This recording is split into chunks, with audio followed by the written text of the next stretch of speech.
Hi, this is Marsha. And this is Kelly. We are the 2U's of 2U's Fiber Adventures. Thanks for stopping by. You'll hear about knitting, spinning, dyeing, crocheting, and just about anything else we can think of as a way to play with string. We blog and post show notes at 2usfiberadventures.com. And we invite you to join our 2U's Fiber Adventures group on Ravelry. I'm 100 Projects. And I am Better in Motion. We're both on Instagram and Ravelry, and we look forward to meeting you there. Enjoy the episode.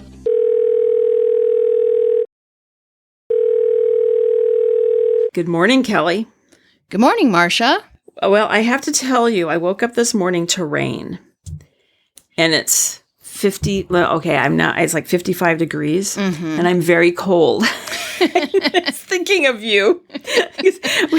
I think the last episode I gave you a hard time about the weather discussion. Yes. Anyway, we've had beautiful weather. It's been warm and sunny, and woke up, as I say, this morning to rain. And let's see it is 52 degrees right now. So it feels a little cool. And as I say, I thought of you. Well, we had really good weather yesterday. It was our hottest day of the week. It got up to 67 or 68 yesterday. So I'm happy. I woke up to sunshine yesterday. I actually went outside with my coffee and sat outside, and so that was really nice. It's gray again today, but I'm hopeful that we'll get some sunshine by the afternoon. Yeah. Well, I'm going to say the thing about waking up to rain this morning, the other thing is, and you know this, but I had to have new windows. But all the windows were replaced on the south side of the house because they were leaking. And it was really nice this morning. They just finished up yesterday. It was really nice this morning to wake up and hear the rain and not have to worry about water coming in the house, because there has been some water damage in I think the one on the second floor was the worst, but it was affecting Ben's bedroom all the way down in the basement because there was some moisture. So like the paint has been peeling off the ceiling. And so this, as you know, this has been about a 3-year, a solid 2-year process. And then when I actually finally ordered the windows, it's been about 9 months, I think, to get the windows. So they started Tuesday and finished up Thursday. So it's been disruptive, I will say, because I had to clear out, the living room and the bedroom and the study, or the TV room that's on the main floor. All of those rooms had to be cleared out of everything away from the windows. And then they were really nice. They covered everything up with like painter's plastic to protect the furniture from dust. And they put plastic down on the carpet. But then they just pick up the plastic and roll it up. And dust is flying everywhere. So yesterday after they left, I just started cleaning, and there's a lot of dust everywhere. So, and I'm vacuuming the furniture and whatnot. Because they really, you're getting your spring cleaning in. Yes, I'm getting my spring cleaning in. But I have to tell you, so they're nearly done. However, the windows in the living room are a slightly different shape, or slightly different because of the way they had to build them. They're a little bit larger. So the mahogany moldings don't fit. So I have to get new moldings to put up. And I thought, well, I'll just go to Limback lumber in the Ballard area. They have nice stuff. Anyway, they don't have mahogany anymore. But also, now, pardon my language, but this is a direct quote from my brother about the cost of mahogany, because you'd have to have a die cut to send to the mill to make the molding. And his comment, between having the die made and buying the mahogany, the term was, it's a shitload of money. So I said, how much? And he said, I don't know, but a shitload. I'm like, okay. So what we decided to do, since we couldn't get new mahogany, we decided to go to, there's several architectural salvage places, as we know, in town, because that's where I got that infamous utility sink.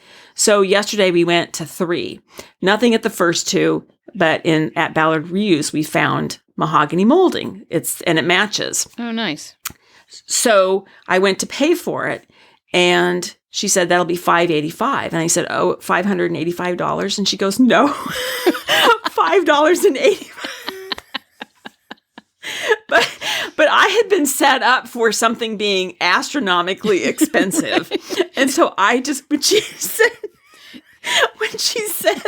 $585, I immediately went to $585 because in my mind, that's pardon my language, but that's a shitload of money. Anyway, $5.85. That's the price of a latte, right? It's like, anyway, I was pleasantly surprised. They're now probably I have having a good laugh about that. Yeah. But it's all perspective, right? I mean, you just don't. Anyway, that was so funny. So anyway, I've got the moldings, and so I have to clean them up a little bit because, as I say, they're salvaged. So there's some paint on them and some scratches. So I have to do a little work on them. But I don't know when that'll get up, but I'll get that up. And then I also, those windows too, the blinds don't fit anymore. So I have to order new blinds for that. But I'm just so relieved that I have windows that open. And I'm not worried about the pieces of wood falling off when I open the window. Right. And they were in really bad shape. So I'm very pleased that those are in. Yay! I can sleep at night. Yeah. Another project off your list. Yes, one big project checked off the list. So anyway, cool. Anyway, so that's what's going on up here. But what I wanted to say was we're going to do something a little bit different in this episode is we have an interview. And Kim and I, when we went down to the Washington coast, we stopped in Aberdeen, Washington, and we visited the Weird Sisters Wool Emporium and had an interview with Chelsea and Megan, who are the owners and dyers. And so we're going to air that interview. It was really fun to meet with them. They have moved into a new location. It's an old house, and it's really cute. And we got to see their the dye studio.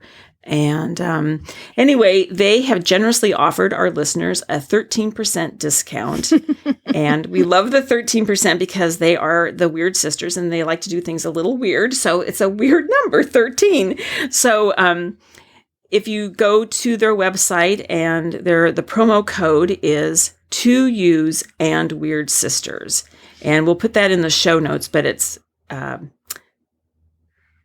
capital TWO, capital EWES, capital AND, capital WEIRD, capital SISTERS. So it's long. So that's why I put it in the show notes. So you can even just copy it and paste it into the order form. So. Yeah. And it's right on the top of the show notes. If you're in the app, you might, if you have an app where the links are clickable, you could even just click right through to their shop and use that promo code. Yeah. So. Yeah.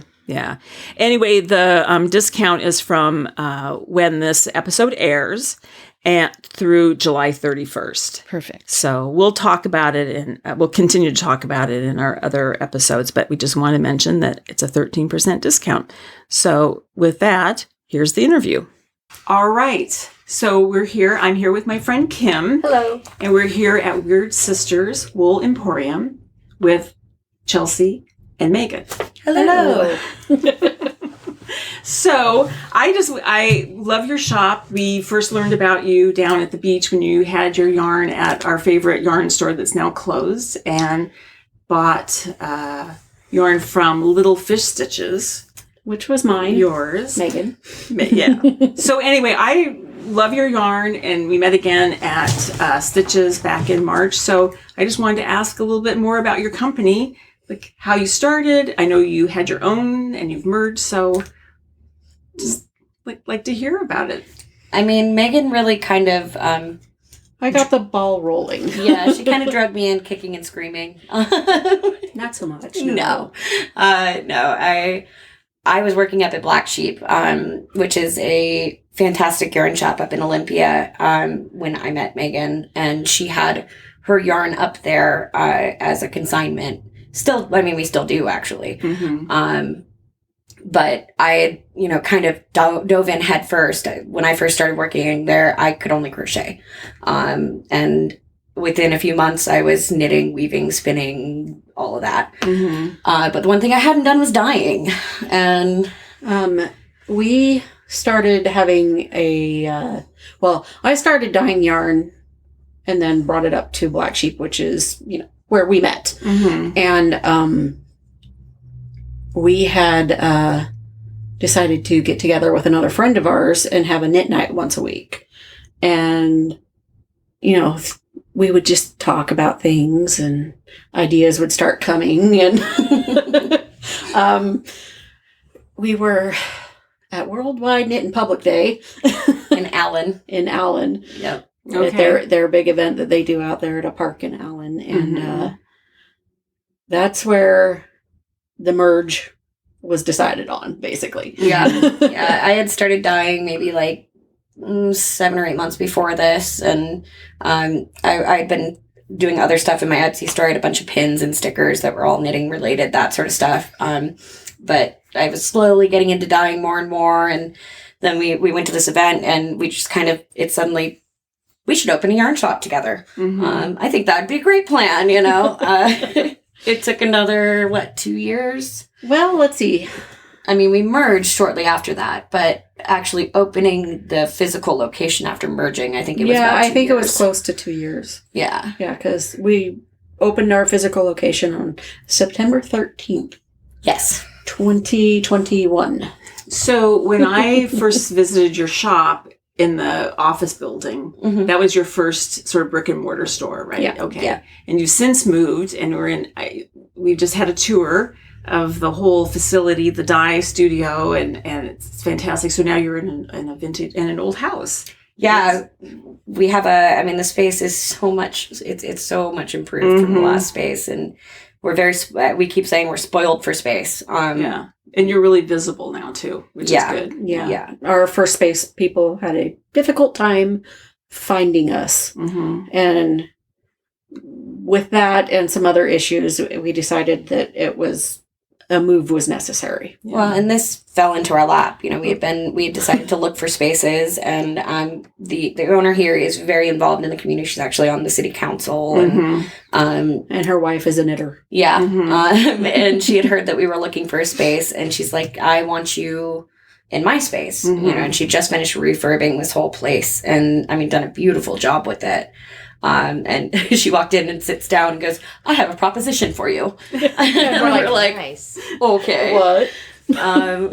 We actually closed the shop up, put a "Be Right Back in 20 Minutes" sign and ran over here. We're a block and a half from our old shop. Mm-hmm. Ran over here, looked at it, and literally on the walk back to our shop, we're like, yeah, we're going to take it. Mm-hmm. There's no way we can pass that up. Yeah. So we did. And that's a lot of what's happened has been like that, where it's been, we plan and plan and plan, and then something just falls together and it happens right away. That's often how things are in life, right? Yeah. Something just happens and it all falls into place. So. Yeah. A lot of the things that we've done with this business have been in that way. It's just like, talk. All right, let's dive in. We're here. Yeah. And sometimes what we think is a missed opportunity, and is okay that it was a missed opportunity because something else comes along better. So exactly. Yeah. We were super bummed. We had a whole plan about there was this huge, beautiful historic building that needed some repair. And we had a friend that we were talking about kind of splitting it with. She does fabric and quilting, and it was like, perfect hand in hand there. Mm-hmm. And we were hoping to do that, but we weren't able to make that happen. And we were so bummed about that. But then this space came up, and, it couldn't have been a better opportunity. Mm-hmm. We were talking earlier about, we had wanted to go down to Seabrook and open a shop down there when when Jean closed string theory. But that fell through, and that was a huge disappointment. But this looking back, this is better. Yeah. Way better than that. Yeah. would have been, I mean, just the drive alone. Yeah. we're 3 minutes from our houses. Yeah. You know, Oh, nice. we can pop So down nice. here. Yeah. Like, I had to run home today because I put contacts in and they were being ornery, so I had to run home and put my glasses on. Yeah. You could not have done that. If you No. Yeah. No. So I know your yarns the theme is fandom, right? So how did that come about? We're just big nerds. Is Oh, what okay. it is. So, you know, I really, on my end, I had just decided I was going to embrace being a huge nerd, and it's stuff that I want to have access to. Mm-hmm. And so that's where I started with my artwork my first artwork was Dobby inspired and Dalek inspired. So, you know, Doctor Who and Harry Potter and, taking that and making it into a yarn related thing. And I when we started talking about merging, I was like, you know, everyone's calling me crazy for thinking that this could do well, but I really think that we could incorporate a lot more of this fandom stuff. Yeah. And, you know, Megan's like, yes, let's do that, you know. Well, nerds are in. Nerds are in. Yeah, so And, you know, I found myself, when I first started getting into yarn at all, I found myself drawn to things that were nerdy. I would buy a skein of yarn based on its name alone. I didn't care what it looked like. You're not 100%. alone. Yeah. We all do that. I mean, okay, so I'm going to give my age away here, but there was this one person who put out a skein of yarn and they called it 1979. Mm-hmm. That's my year of birth. Mm-hmm. So of course you had to have it. I had to Didn't have matter it. what the color Yeah. was. I mean, it was a pretty color, but Yeah. also it was my year of birth and I had to have it. But, you know, and I think the other reason that we've been able to do well with this is just because we managed to get this cross section of people that are just amazing. Like, you have your total nerds, which are amazing on their own, and then you have your fiber people, which are amazing on your own. But when you put the two together, you get these just super devoted, supportive group of people who's, you know, excited about what they do, which, I mean, there was a quote years ago that I came across. Never be insulted when someone calls you a nerd, because it just means you're really enthusiastic about something that you love. Right. And I mean, that's not the direct quote. I'm totally butchering it, but the point stands. Yeah. And so these people, you know, the people that we get to work with and send things to and, you know, get to see the stuff that they make, they're just that type of person who is just super excited about what they're doing and what we're doing. Yeah. And that's super gratifying. So, you know, we get to, we've made a lot of friends with people that we've never met. You know, we have a huge group of people that we check in with regularly. You know, we're like, hey, we haven't seen an order from this person in a couple months. We should check in with them, and see how they're doing, you know? So I know you have Harry Potter and Star Wars and Lord of the Rings, Doctor Who, Gilmore Girls. Okay. We have the whole nostalgia line. The whole nostalgia line, yeah. It's kind of a conglomeration of... I mean, it's got Rocky Horror, it's got Goonies, it's got Land Before Time, The Last Unicorn. I can't remember. Well, and I'm gonna ask too. Because we're close to the Olympic Peninsula, we're right on the cusp of it, where Forks is, where Twilight. Twilight? Thank you. So Twilight, or do you draw the line at Twilight? It's come up in discussion a few times, and I just. Oh, that's a struggle. Okay. That's, you know, I've seen the movies and I read the books. Me too.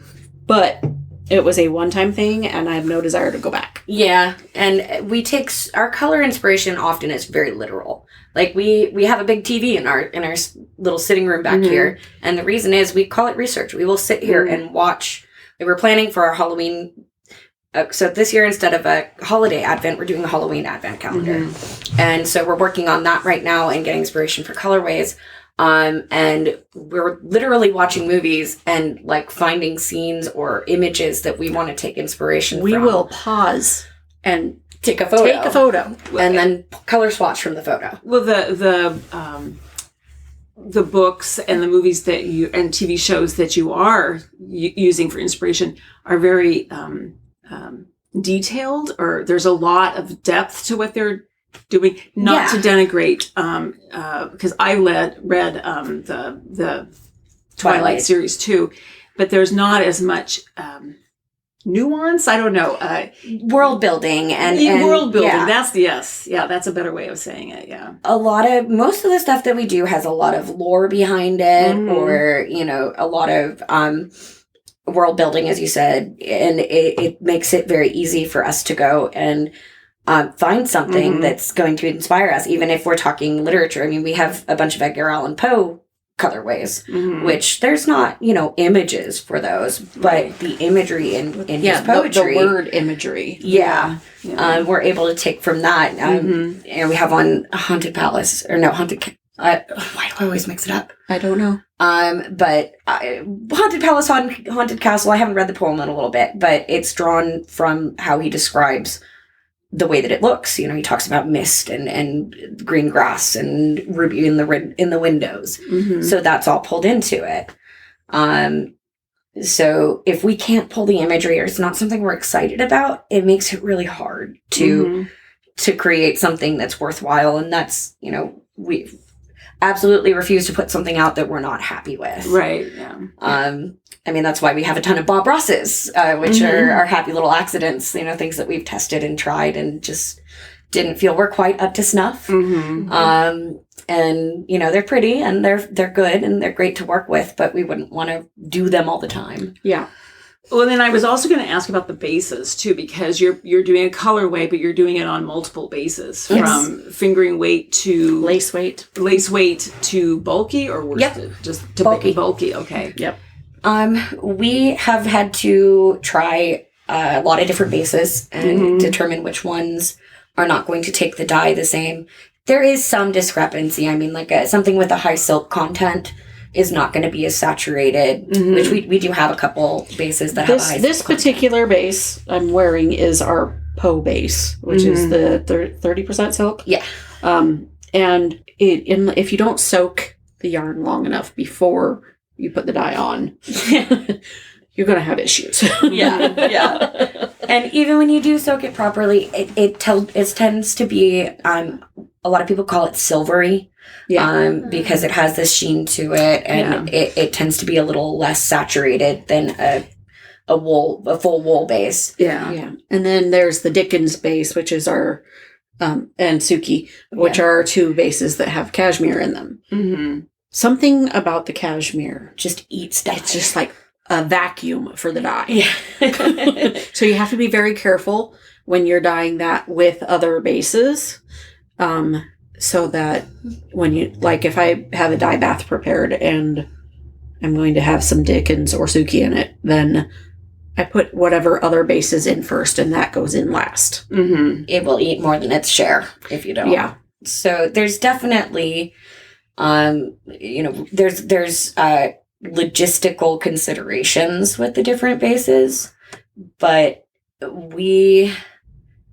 it's important to us to have those options, because we find it frustrating when we see a colorway that we love, but, we have a project that we want to do it in, and it's only offered on fingering weight. Yeah. Right. Yeah. And that's very frustrating. And oftentimes, to be completely honest, we are totally in this business for selfish reasons. It's because we want all the dyed yarn and we want to make all the things. This store has become our stash. Yeah.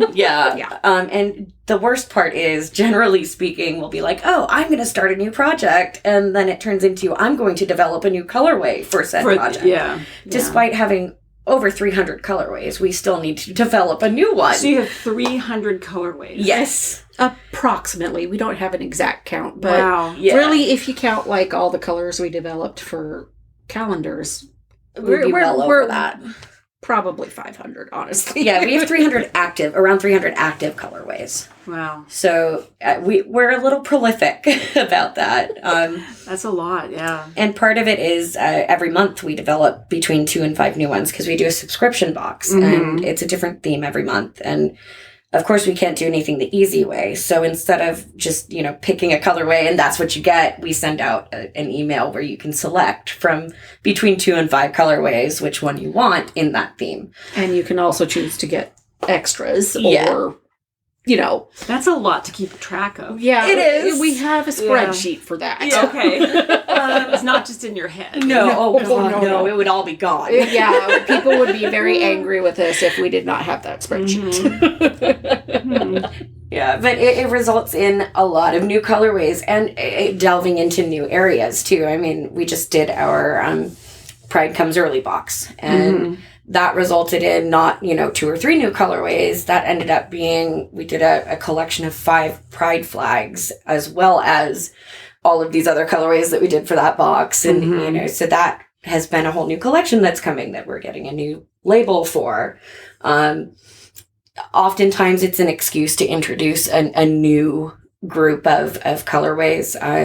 That's how we introduced our Wednesday colorways, was through the subscription box. And we like to do it so that they don't get listed right away. Every once in a while we'll list them pretty shortly after, but usually we wait a couple of months. So, our subscribers get kind of first look at all of that. First chance to play with the fun yarn. Yeah. So it's because of that, we end up with a lot of new colorways.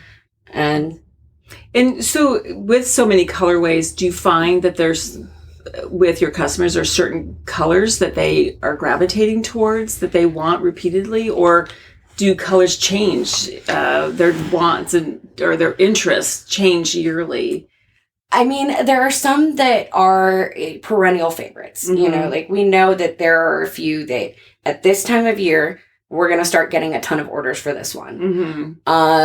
And then there are some that throughout the year, we know they're going to be popular. Usually that has more to do with the subject than anything else. And I will say that there are a few that have been very unexpectedly popular, where, we didn't think it would do as well. It's something that we're excited about. Our Court of Thorns and Roses series, for example, it's a book series that does have a pretty huge following, but I didn't think there'd be a whole lot of crossover. I mean, I was kind of doing it more for me than anything else. Because I'm obsessed with that series. Sorry, it is what it is.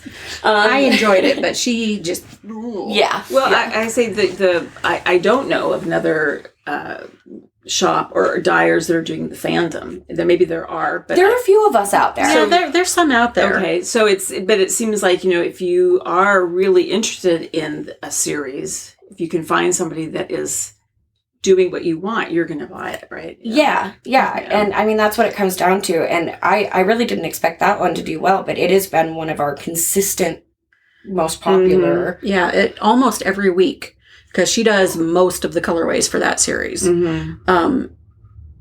Almost every week she's got something that she has to dye. And that's why we have a very mismatched pile of that yarn out in the shop, because we're always dyeing certain colorways from that. And and we never do a single skein. That's been a rule that we've set into place. We do not dye a single skein of yarn. It's going to be at least 4 skeins at a time. So we will end up with a lot of extras of certain colorways that get ordered very frequently. Yeah. So it's better just to have a good amount that we can pull from. And it just makes our lives easier. I mean, like these 2 items sitting right there are for orders. And they were pulled out of stock from the shop. Yeah. So. And, when we can do that, it does make life a little bit easier. But it's also, we have the benefit of, when we do dye, we're able to restock our shop at the same time. So that makes things a lot easier. And having seen the other side of it in a more traditional boutique style yarn shop, where, okay, now I've got to put in an order and wait for this order to come in. We've got kind of a leg up on that, because we get to decide what needs to be restocked. And, as you said, there's certain things that we can kind of predict as far as what colorways are going to do particularly well at a given time. Although, again, there have been many that have surprised us. I mean, ones that were like, I don't think anyone else is going to really like this. The reason I like it is not the color so much as it is the fact that it's a perfect representation of Mrs. Weasley's knitting. Yeah, Mrs. Weasley's knitting. I did not expect that one to be popular. It was it is, I'm very proud of it because the colors are exactly what I was going for, and is very visibly her knitting. Yeah. Literally, it's taken from her knitting colorway. But that one has been wildly popular over time. Yeah. And there are times like that little dragon guy is the Neon Dream. There have been times where is this the one I was looking at earlier in the shop? The really bright, hot neon color. Yep. Okay. Yep. That one has been a consistently popular one that I do. And it's part of our nostalgia collection. Reminds me of when I was a kid and everything was neon. Seems like neon is back. I think it is. Well, the 90s are back. Oh. So neon's got to be back. Yep. I remember the 90s. So a question for Megan. Yes. It sounds like you were the first person to do the dyeing. That was your inspiration. Yes. How did you get started with that? Well, I got into buying indie dyed yarn on Etsy and realized it's not cheap stuff. No. It is not. It's an investment. And I've always been the kind of person who, if I see how it's done, I can typically replicate it. Mm-hmm. And I just dive in and go for it. Mm-hmm. And so I found a place to buy a small amount of dyeing supplies because I wanted to try it. And it kind of just exploded into a shop. And so my very first color was Meet Me in Tahiti, which we still sell in the shop and online. I was working a regular job and doing Etsy for a while, but about, I think it was the end of 2019, I decided to quit my job and go full-time working with my yarn shop online. And it was doing well enough that I felt like I could do that at that time. And it just worked. And then like the pandemic hit and all of a sudden I started making masks and I sold them for $5 a piece. I sold 2,000, wasn't it? It was a ridiculous number. I sold a lot of masks, which put my shop up there in the algorithm. And that helped my shop grow. And then Chelsea and I merged in October of 2020. And I mean, we started putting stuff out there and we were directing people. We were running 3 Etsy shops when we first started because we had Plus a website. Yes, 3 Etsy shops and our website. And it got crazy trying to keep track of that many shops. Shipping day was, wow. But we kept directing people, go to the Weird Sisters Etsy shop, go to our website. So now we are down to website and one Etsy shop, thankfully. Yeah. I mean, basically, we stopped listing anything new on our individual ones. And, you know, we would put in there. Yeah. And we had little cards that we put in with each order saying Weird Sisters or Little Fish and Studio Esoterica. Yeah. Yes, I haven't have written down, merged. I have it written down in case you can't remember the name. It's been a while. It has been a while. I wrote it down, yeah. But yeah, we just, we put that info out there that we had merged and it just worked. Yeah. And, I make all the bags. And we started designing our own fabrics and yeah, it just all kind of exploded. But yeah, and we kind of egg each other on. It's really funny. We'll start off with like our different. So a lot of people comment on how we have all these different ball bands on our skein wraps. And they're all based on what fandom it's a part of. And that started with, we should make a winter collection ball band. Like that was all we were going to do. And that snowballed like crazy. And now we have, I don't even know, around 20 different ball bands. Yeah. And we have more coming. Yeah. Yeah, we're going to get our Pride one going, and I think we need to have an Alice in Wonderland one finally. And yeah. And we just tend to egg each other on like that. And I understand how that works. And what you need we're more bold if there's two of us, to do something or to throw ideas out there, and something we may not consider doing on our own, somebody else can inspire us. So we can collaborate. Having someone to collaborate with. Mm-hmm. Just bouncing ideas. Bouncing ideas off each other. It makes this more fun. Yeah. And it makes the business grow, which is just beneficial for our customers and us. Mm-hmm. So. And I mean, we act like children half the time anyways. Which helps. We're in there just flinging water at each other and bickering and and every time my mom comes into the shop, she threatens to separate us. So we get asked a lot if we're really sisters, and we're like, not by blood, but we're sisters by choice. We bicker like we've been together for our entire lives. Yeah, but we've really only been friends 5 years. Yeah. So we often joke that we share a brain at this point. We're just kind of like by osmosis becoming the same person. We have people that have known us for 3 years that still have trouble telling us apart, which is hilarious to me because we don't look that similar. But we've even been asked if we're twins before. Yeah. We're like, no, not even related, and I'm nearly a decade older than she is. Yeah. So we just figure we're just merging into the same person in this business. That's perfect. Yeah. I mean, we have very different. We share a lot of interests, and we're very excited about a lot of the same things, but we also are very different in other ways. Mm-hmm. Generally. Even just aesthetically, my aesthetic tends to be in the darker spectrum with a lot of color. Mm-hmm. But, I never grew out of my goth girl phase, I guess is the way that you want to put that.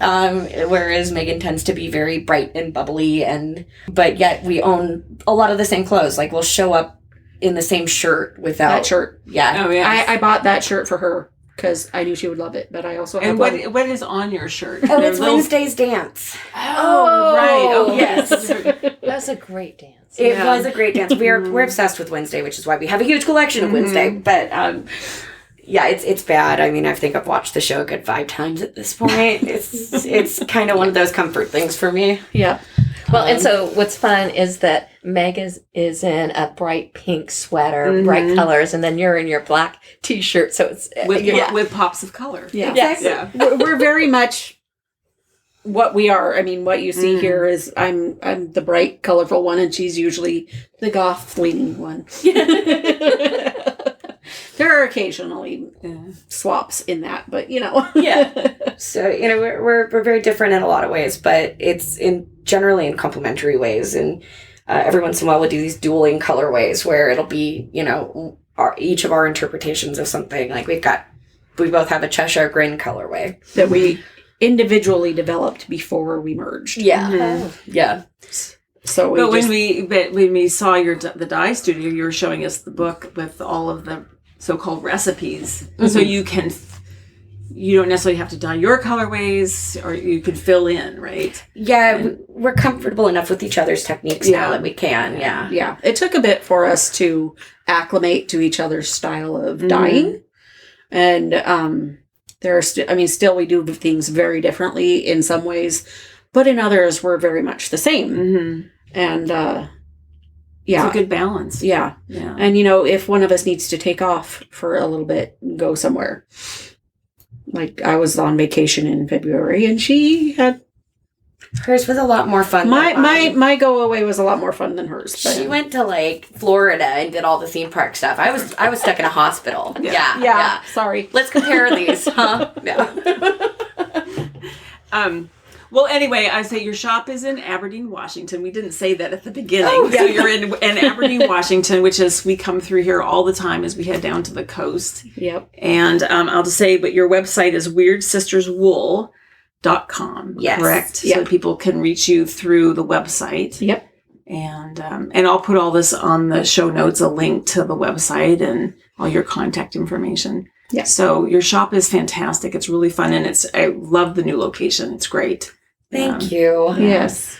So, anything else you want to add? I think maybe we'll go look at some yarn. Mhm. Kim's nodding. Yes, we're going to go look at some It's yarn. time to go look at yours. So I appreciate you taking the time too, because you are busy, because you have 300 colorways, Yes. and you're super busy shipping yarn out. So We're just so glad you were able to stop in and talk with us. We've been looking forward to this. Yeah. Well, it's nice to see you again, because we saw each other at Stitches, so it's nice to see it and talk a little bit longer. It was a fun show, but it was a little crazy to talk in the booth. So. Yeah. I know. I felt so bad nice. we didn't get to chat as much, Yeah. but it was just wild. Yeah. I think Chelsea told me you'd stop by, and I was like, what? Yeah, I missed them. Yeah. Anyway, okay, thank you so much. Yes. Thank Thank you. you. Well, that was a fun interview, Marsha. Sounds like you guys had a good time. We had a really nice time. So thank you, Chelsea and Megan, and thank you for the discount. So just a reminder, it's a 13% discount with the promo code 2Use and Weird Sisters. And that is good from now until July 31st. So start shopping. Yeah, I really liked the mini skein. The mini skein sets that they had at Stitches. So cool. All right. Well, you want to talk about your projects? Yeah, so I'll make it kind of quick. I don't have a whole lot to talk about. My blanket, my Noromania blanket, I wanted to correct. Remember, you said it in the last episode it had to be longer than 46 inches, and I measured it, and you are right. It's actually 50 inches. And I love to be right. Well, my dear, you are right. So savor it. Yeah.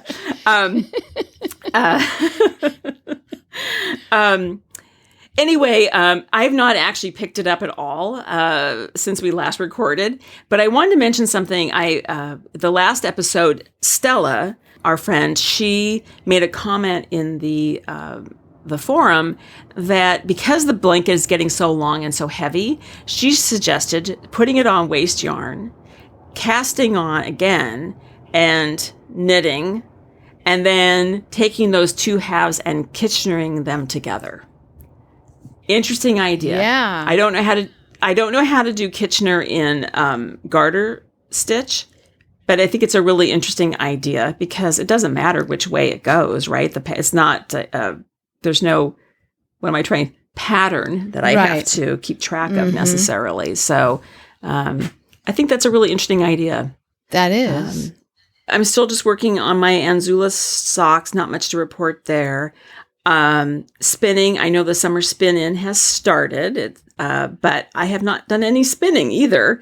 I think a lot of it has just been getting ready for I came back from the beach and I had a lot of projects and then getting ready for the window install. And when the windows were being installed, I couldn't get to either of my spinning wheels. But that'll start back up again. And then I did cast on the Bankhead hat, and I'm using the Diamond Lane Elmer Tweed worsted from Lamb & Kid in the colorways Fur and Farmhouse.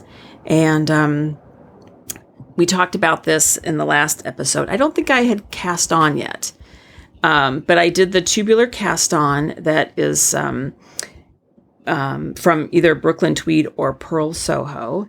And I'm about halfway done. I'm doing, I think I have to knit 8 inches and then I'll start the decreases, and I'm at about 5 inches. And I'm doing a cast on with the kind of the light gray, and then I'm alternating 5 rows of the green, 2 rows of the gray, and so forth, all the way. I will say one thing about the Bankhead, and this bothers me, and this might be too picky and uptight, but it's a 1x1 rib. But then when you go into the body, if you can want to call that the body of the hat, it's 4 knit, 1 purl, and the stitches don't line up. Do you know what I'm saying? Yes. So if you were, it should have been like 3x1 or 5x1. Yeah. And I thought to myself, I wonder if I should just do a 3-1, right? And then I thought, is that going to confuse it when I start binding, or not binding off, decreasing for I guess that's the crown of it. Mm-hmm. The yarn is kind of a woolly rustic yarn kind of, so you don't really see stitch definition that much, so I don't think it's that big a deal. But like if I had a yarn that really showed stitch definition, I think I might change that. Yeah. Well, is that kind of picky? I don't know. No, not at all. I think when we were talking about this hat before, I changed it because I do a 2x2 rib for that brim. I mean, if you're just folding it up, it doesn't really matter because it's not going to line up anyway, when it's folded. But that was what I was doing, was kind of playing around with what kind of ribbing pattern can I use on the crown part of the hat, the main part of the hat, that will line up with a 2x2 rib instead of a 1x1 rib. I didn't even realize that the 1x1 rib wouldn't have lined up because it was not a multiple of 2. But anyway, no, I don't think that's picky at all. That was exactly what I was talking about. How I was playing around with it to make sure that those ribs lined up. Yeah. So, anyway, I'm knitting on that right now as we talk. But I like the yarn. It's super soft. It has, I believe it has cashmere in it. Oh, nice. Anyway, and then I cast on another Nanny Meyer tea cozy. And do you remember, this is a while ago now, that my friend Brian wanted a tea cozy? Yeah, he wanted two. We went to Yes, we went to the store to buy yarn for one tea cozy, but he couldn't make up his mind. And I in a weak moment, I said, probably just because I wanted to get out of the yarn store, I said, okay, I'll make you two. So anyway, he has a birthday coming up, and it's a big one. It's one that ends with a 0. So I cast that on because I'm going to give that to him before his birthday. Nice. And kind of get it off my back too, because it's been hanging over me that I have to finish that. Yeah. So I have finished the first side. You knit this in 2 halves and then sew it together. So I finished the first half, and now I have to cast on for the second one. And so I have to get it done. Is this the same pattern? The same sort pattern. Of welted pattern? Yeah. So the first one was like a red and green, not Christmas colors, but kind of like a nice. And then this one is like a bright blue, kind of cobalt blue and yellow, sunny, like butter yellow kind of. And so anyway, they're fun. I like tea cozies. Who doesn't like a tea cozy, right? I mean, I think they're really cute. I don't ever make tea in a pot, so I would not. Yeah, I don't use for it. When it's just myself, I don't make it in a pot. But if I have at least one other person, I make it in a pot. But anyway, and then I'm a little late on this, Kelly, but I'm weaving. Yay! I completely missed the winter weave along. Well, you did do the class, and Kim's weaving. Yes, I helped her with this. Yeah, so during the winter weave along, we warped the loom, and it took us 8 weeks probably, I think, to do her 3 tea towels, just because it was the first time that we had warped a loom without a teacher there to help us. So anyway, hers turned out great. I'm using a kit that I bought from Just Yarns. Am I pronouncing that right? I don't know. Yeah, that's Just right. Yarns. And so and then you gave me your warping board when I was down there in California. So I set that up, and so I warped it, or wound the warp. And now she came last Sunday, and I got half of it on the loom, half of it's threaded through the heddles. And then this week, as I say, with the window thing, I haven't even looked at it. Yeah. So we'll see. I don't know if I'll get to it until the following weekend because this weekend, tomorrow, I'm going up to Bellingham, Washington, because Ben is graduating from college. Yes. So this is a big thing. Super exciting. And family in town for the graduation. So I don't think I'm going to get to that on Sunday either. Because Kim now we kind of have a thing that we're getting together on Sundays for sort of a fiber day. And it's really nice. We sit down there in the basement. It's oddly enough really sunny in my basement, and it's just a great space to hang out. So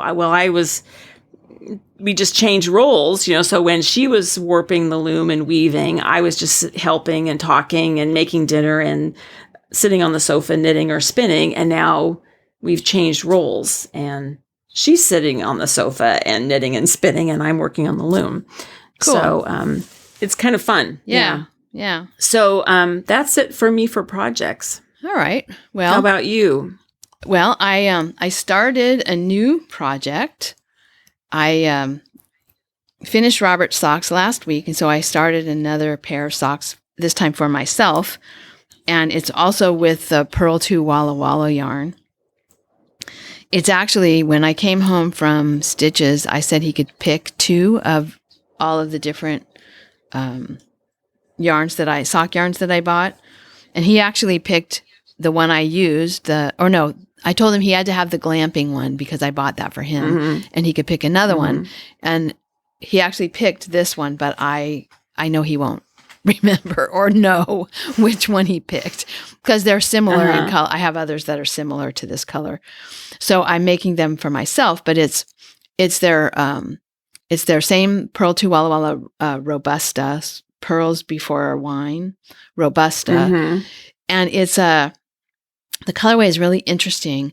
It's a kind of a pale gold and a pale purple and kind of a rose color. And then where the colors blend, there's a little bit of brown, or maybe there really is brown dyed in there. Anyway, the colorway name, this one I can picture because the colorway name is called Epicurean Kitchen. And it reminds me of wine and cheese and like a charcuterie board. All the colors in there. And they are kind of overwashed with it looks like it's kind of over dyed with a really pale gray. Or maybe a really pale brown. I don't know. But anyway, it's a very muted and really pretty. So I'm making a pair of socks for myself out of that. And then that got me started of saying, okay, well, I kind of have a picture in my mind of Epicurean Kitchen, but what is Epicurean Kitchen? So I went online and I found in Walla Walla T-Max Epicurean Kitchen, and it's on North Colville. And of course, when I saw that, it's like, okay, well, Kirkman House is on North Colville, which is where I lived, right? The Kirkman House Museum. And I had the room upstairs before the whole thing was a museum.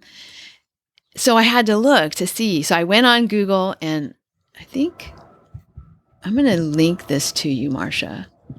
I'll put a link in the show notes, but I'm going to text this to Marsha while we're talking. This is bad podcasting, but she has to see this map. I think the map will come through as the map of what I looked up. Anyway, it's literally right down the street. Like, Kirkman House is on one block. There's another block. And then this Epicurean Kitchen is on the next block. And then I got curious because I knew they had said that the shop was where the auto dealer was. And I know the auto dealer, I used to walk past it all the time when I went downtown. Their address is not on Colville, so it didn't ring a bell to me. But they're actually basically probably kitty corner across the street from this Epicurean Kitchen, which is it's a restaurant, and then it also has a shop, like a food shop. If you see the Kirkman House, go 2 blocks kind of diagonally to the right and down, and that's where the T-Max Epicurean Kitchen is. It's showing with a little knife and fork. Oh, I saw it. Here it is. It doesn't say. It says T-Max New American. It doesn't say Epicurean. That's why. So now I see it. Yeah. Okay. So anyway, that's it. It's like literally practically next door to where I lived my senior year, which is really cool. And their shop is literally across the street. kind of diagonally across the street, I think. Okay, this is bad podcasting. I know that. So I see T-Max. So where's Kirkman House then? Go up Directly. diagonally up to the upper left of the map. It's the green, that block that's all green. Oh, here it is. That's Here it Kirkman is. House, Yes, I see it. Okay, this is really bad. This is very bad podcasting, but we will put a link to this map in the show notes if anyone would like to see the map, the Google map. It's on the, the layers where you can see the actual buildings. It's like the satellite view. Yeah. It's just so fun. I don't know if anybody else ever does this, but I sometimes will just Google map a place where I used to live or where someone used to live or that I remember, like my grandma's old house or whatever, and just kind of look. And then, you can also do the little person standing in front of the place. I do that all the time. I always have loved maps. I have a whole bunch of maps in a file cabinet saved. I'm just going to say, too, the food at this. I'm looking now at the food at the restaurant. It looks really good. Yeah.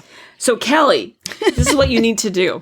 You need to finish those socks. And we're going to go to Walla Walla. You wear those socks and we'll have lunch or dinner or something at that restaurant. Oh, that'd be fun. Yeah, yeah. We need to go to Walla Walla. We do. I don't know when, but we need to go to Walla Walla. Yeah. So. No, I agree. Isn't it your reunion?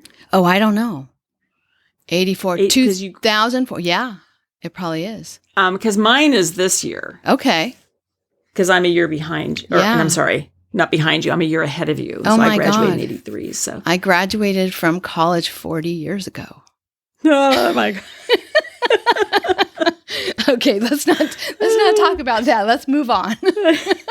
Yeah, moving on. Okay. Anyway. So the socks are coming out really cute. I like the color. I'm doing a ribbing, sort of a broken rib that also has a slip stitch in the stockinette portion. So they're really puffy. It makes the ribbing really puffy, which I like. Okay. So I made Robert a pair with this stitch pattern, and I really liked it. So that's my one new project. My other new project is a spinning project. And I bought, this is also from something I bought at Stitches. So this is my stash. Things are coming in and going right out. I'm impressed. Yes. I bought from Wonderland Dye Works, I bought a braid, 5-ounce braid, merino silk, and it's mostly green. It's green, gold, and purple. It feels mostly green when I look at it. When the color that I really see when I look at it is the green. But I don't know what it'll look like when it's spun up. But I decided to do something, and then I forgot as I got going. So I had to adapt it. But I split it into 3, split it lengthwise into 3 pieces, about even. They're like maybe 1 gram apart. And then I spun the first one end to end. Just, so relatively long repeats of each of the colors. And then I was going to split the second one in 2 and the third one in 3. But I forgot, and I just started spinning the second one.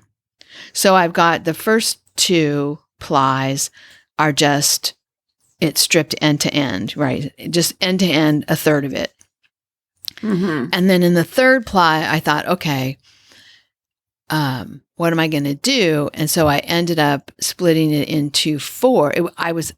Remember how I said I didn't think you could do that because it would get too small? Yeah. This particular braid, it was pretty easy to do. It was kind of naturally splitting into 4 instead of 3. And so I decided to split it into 4. So I split that one strip, the 1/3 strip, into 4 pieces. And then I spun those. So much shorter repeats of the colors. So 1 ply will have the short repeats of the colors, and 2 plies will have the long repeats of the color. So be interesting to see how that works. That's sort of a fractal technique that we talked about in our last episode. Right. Yeah. So now I have go ahead. And where are you in the spinning process? I've spun all the singles.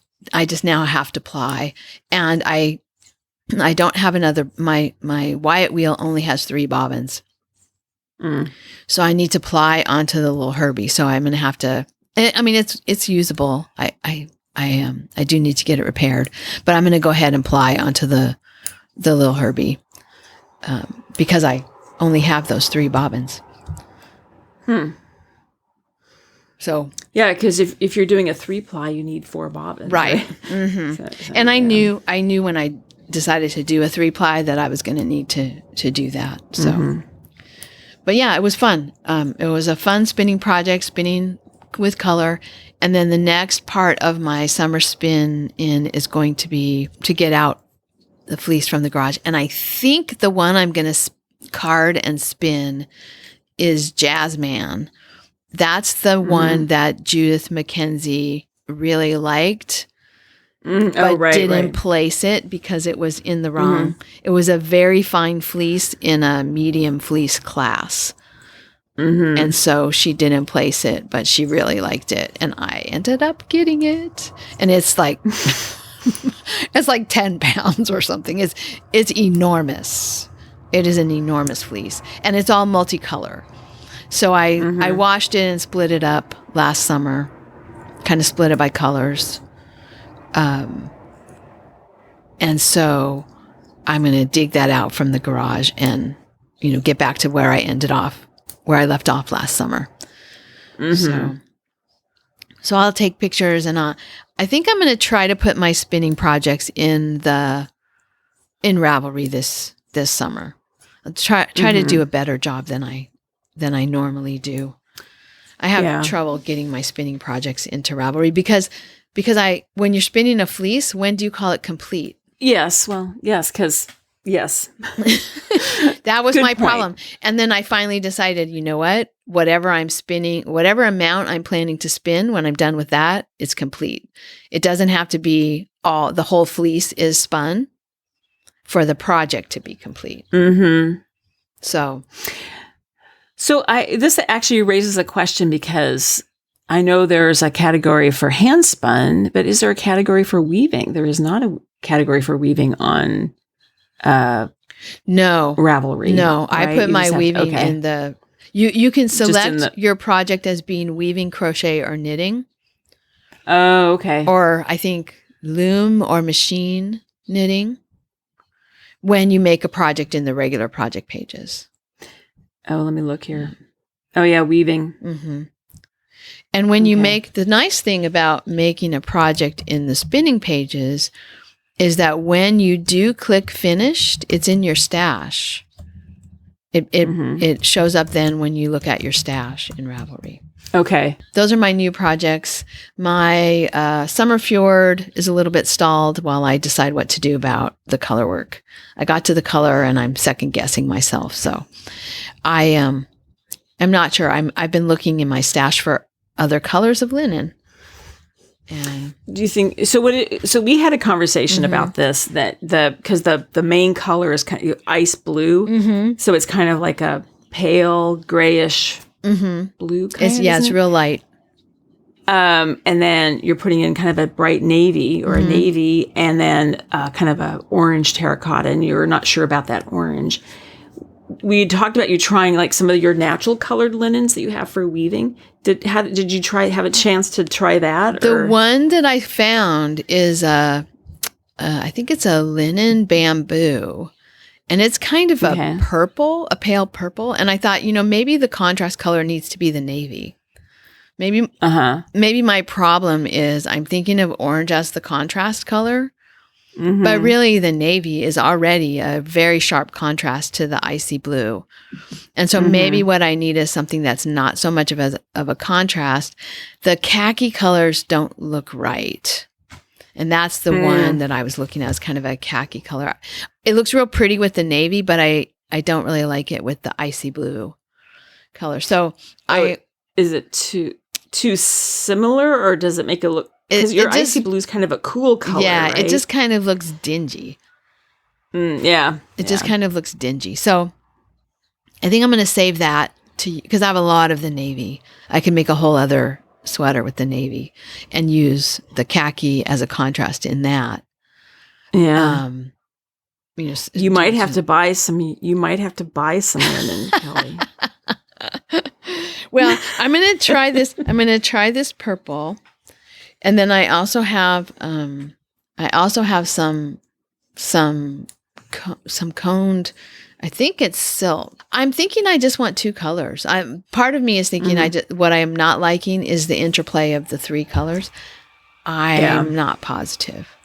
And I wasn't going to talk so much about this project in this episode because it's already getting long, but let me just say that I was talking to Marsha and I was telling her that I realized as I was starting to use the pattern to do the textured stitches with the different colors, that the stripes were not the same stripes, the same texture stitch as in my gold one.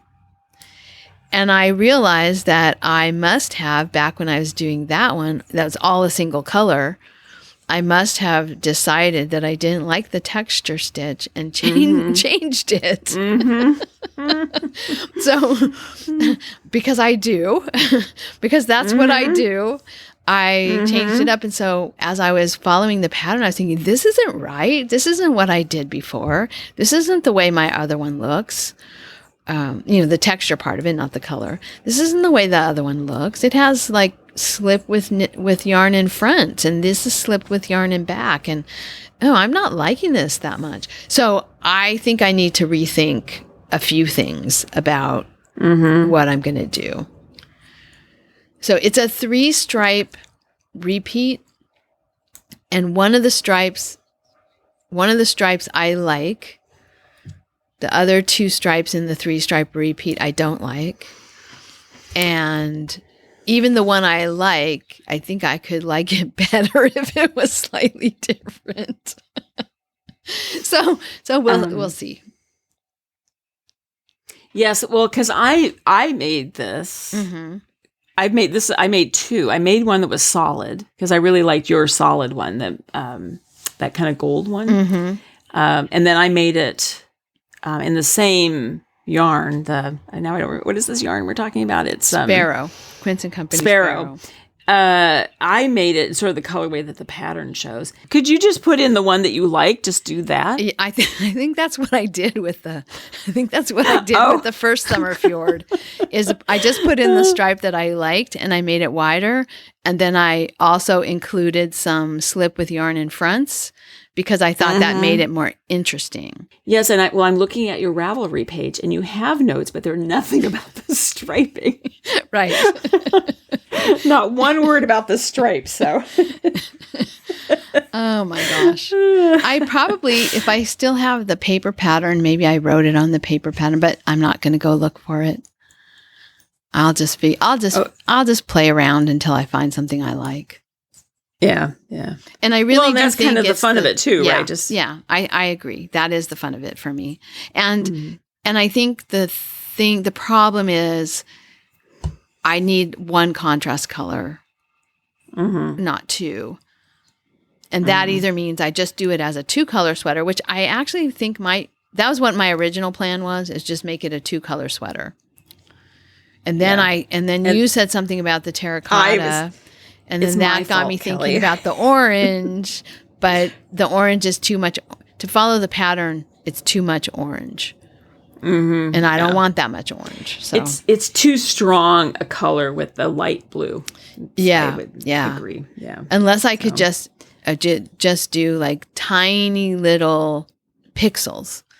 But it's not working that way. I thought with the slip stitches, that's the way it would, and the pearl bumps, that it would be like that, but it's not. So anyway, well, I wasn't going to talk about it, but now we talked about it a lot. Yeah, as we do. Well, yeah.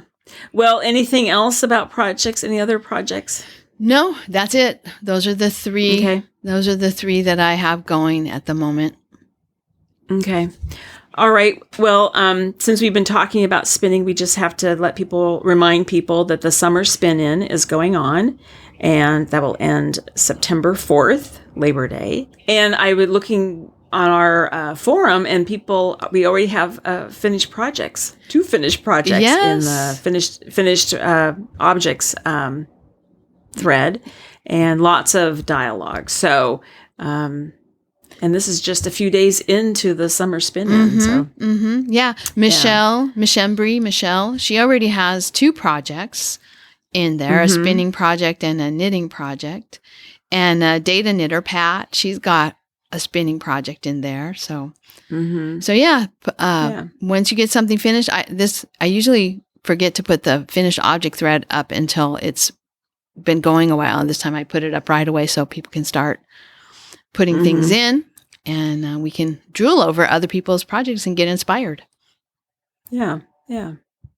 And then before we go, just a last mention too, that the Weird Sisters Wool Emporium is offering a 13% discount with the promo code 2Use and Weird Sisters. And that is good through July 31st. All right. Cool. Yeah, I'm going to go check it out. Anything else we need to talk about? Or no, I think that's it. Okay. All right. Well, then we'll say goodbye and we'll talk in 2 weeks. Okay. Bye-bye. All righty. Bye-bye. Thank you so much for listening.